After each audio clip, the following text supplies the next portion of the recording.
Activity అంటే చిన్నవి పెద్దవి. ఈ బాటిల్ ఎలా ఉంది? లావు పెద్దది. ఈ బాటిల్ స్మాల్ గా ఉన్నది, చిన్నది. అర్థమైందా? ఈ బాటిల్ లావు, ఈ బాటిల్ స్మాల్, ఈ బాటిల్ ఈ బాటిల్ సన్నగా ఉంది.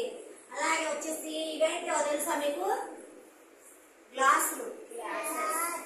మీరు మంచినీళ్ళు తాగుతారుగా, ఓకేనా? ఈ గ్లాస్ ఎలా ఉంది?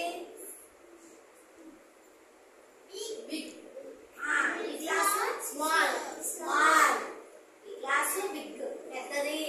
ఇది చిన్నది కనుక స్మాల్, చిన్నగా ఉంది గ్లాస్ అని చెప్పాలి. ఓకేనా? అయితే వీటిని బట్టి మీకు ఏమర్థమైంది? చిన్నవి పెద్దవి, పొడవు పొట్టి, ఇవన్నీ అర్థమైంది కదా? ఓకేనా? క్లాప్స్ కొట్టండి.